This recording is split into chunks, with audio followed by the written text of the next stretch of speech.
retour en studio, mesdames et messieurs. On installe à présent une nouvelle rubrique. Il s'agit bien sûr du mini-débat. Et je suis ce matin avec Raoul Steve Gonoko, bonjour. Et bonjour Epiphane Chabi. Et Jacques Debé, bonjour.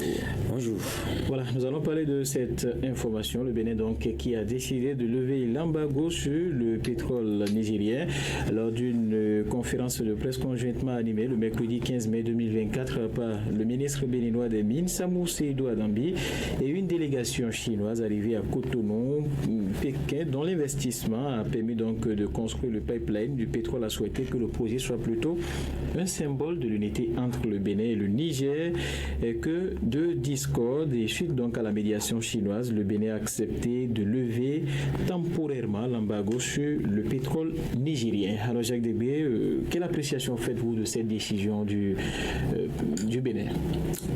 Oui, je vais dire que les lignes ont bougé, la situation s'est un peu décantée, parce que si ça restait en l'état, ce n'est bon pour personne, que ce soit pour le Bénin, le Niger ou encore la Chine. Donc il fallait quand même qu'on puisse décanter la situation, et cette médiation de la partie chinoise, cette forte délégation-là qui était venue au Bénin, a donc permis de faire évoluer un peu la situation, même si ça reste une levée provisoire. Vous avez écouté le ministre Samou Seydou Adambi la dernière fois.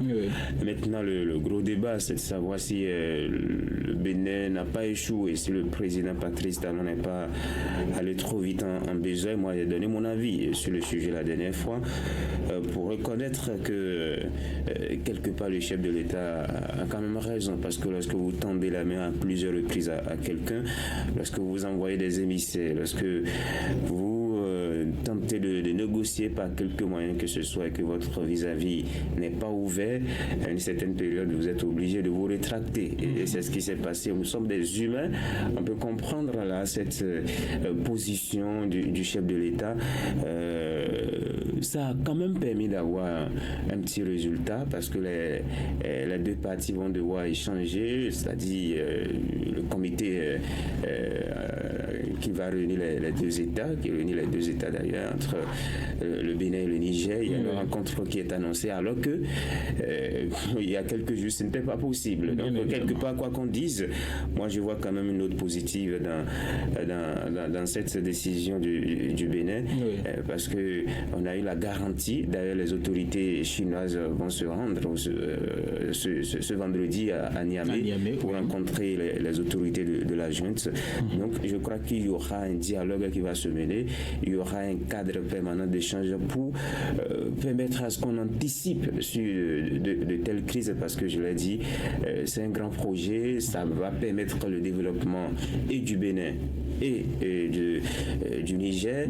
La Chine va tirer également son épingle du jeu. Ça ne servait à rien de rester focus sur quelque chose qui ne nous fait pas avancer, et on espère également que les échanges entre le Bénin et le Niger vont permettre à ce que on aboutisse à la rouverture des frontières d'ici tôt. Alors, Raoul Gonoko, après donc la prise de cette mesure, beaucoup ont pensé en tout cas à un échec de la part du côté des Béninois. On s'attendait en tout cas à ce que le président Patrice Talon reste focus sur cette décision. Pour vous, est-ce un échec ou il fallait donc, je dirais, lâcher prise?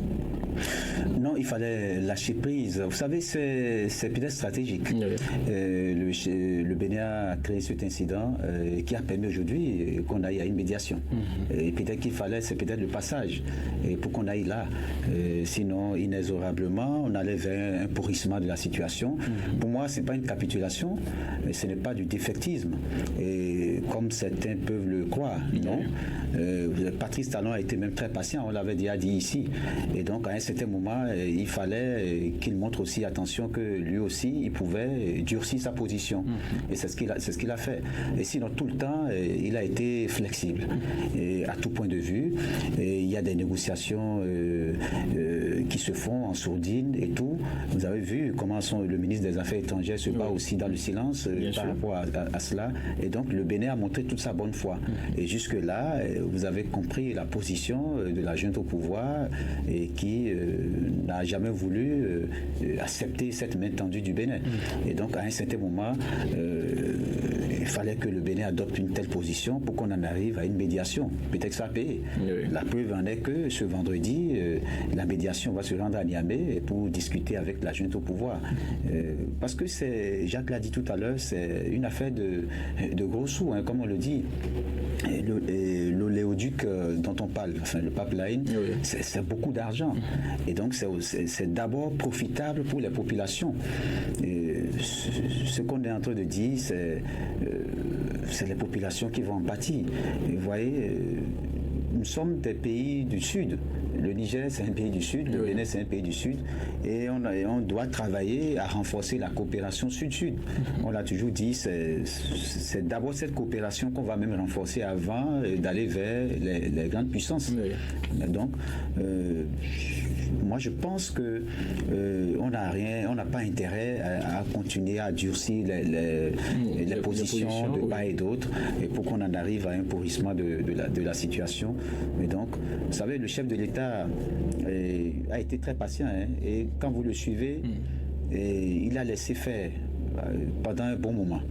Et on sent que du côté de Niamey, on ne veut pas changer de position. Sinon, le chef de l'État, le Bénin a joué sa partition. Ça, s'il faut faire, disons, une analyse objective, et ça, l'opinion internationale peut reconnaître quand même que le Bénin a été flexible. Et déjà que la CEDEAO, vous voyez, la CEDEAO aussi a été flexible à un certain moment. Et le Bénin a suivi, donc je pense que jusque-là, on ne va pas dire que nous avons exagéré, non, mais il fallait que à un certain moment qu'on agisse aussi stratégiquement pour leur montrer que nous aussi, attention, on peut aussi durcir notre position. Et donc il a fait stratégiquement, et aujourd'hui nous en sommes arrivés, peut-être ça a payé, ce que ça a payé, c'est que nous en sommes arrivés à une médiation. C'est tant mieux, et vivement que la médiation puisse permettre aux deux parties d'aller vers une entente, parce que vous savez, c'est la levée, elle est provisoire. Et donc on aurait souhaité que ça se normalise et qu'on en arrive même, pourquoi pas, à l'ouverture des frontières du côté du Niger. Ça se plaint aussi, hein, si vous suivez un peu les réseaux sociaux. Du côté du Niger également. La population, il y a les commerçants qui... commerçants, transporteurs. Les transporteurs se plaignent, enfin tous les acteurs se plaignent. Et donc, je me demande si la junte n'a pas ces informations-là. Ils doivent comprendre que les populations sont en train de souffrir véritablement par rapport à ce durcissement de leur position. Et qu'il faut changer peut-être de position. Voilà. Alors, Jacques Débé, la médiation chinoise a permis donc l'embarquement du pétrole nigérien à partir de Sémépoudi. Est-ce que cette médiation-là, pour vous, pourra permettre que la junte, en tout cas, rouvre les frontières? Parce que c'est là l'objectif principal de la décision prise en premier par le président. Oui, ça c'est ce que visait le chef de l'État, sauf que les Chinois vous diront qu'ils ne sont pas là ils sont pas dans cette guéguerre-là. Ce qui les concerne avant tout, c'est le pipeline, le léoduc, le pétrole. Donc, est-ce qu'ils vont obliger la junte au pouvoir à ouvrir ses frontières, surtout que la junte évoque la présence de bases militaires françaises sur le territoire béninois. Je crois qu'ils peuvent être assurés désormais. Il y a eu des explications, en tout cas des assurances. Le fait est qu'ils ont leurs informations et qu'ils ne veulent rien entendre. Camper sur leur position. Rester campés sur leur position. J'avoue que je suis un peu pessimiste à ce niveau-là, mais on ne sait jamais. En diplomatie, les négociations peuvent évoluer du jour au lendemain. La vérité d'aujourd'hui n'est pas forcément celle d'hier, celle de demain n'est pas forcément celle d'aujourd'hui. On verra ce que la médiation chinoise va donner aujourd'hui à Niamey. Est-ce que les autorités nigériennes vont se montrer un peu plus conciliantes? Attendons d'ici quelques heures, on va être un peu situé. Mais en ce qui concerne la réouverture des frontières, je crois qu'il faudra encore faire beaucoup plus. Il faut trouver d'autres intermédiaires, peut-être au plan africain, aux anciens chefs d'État qui doivent quand même pouvoir mener la démarche afin qu'on puisse finalement décanter la situation à ce niveau. Voilà.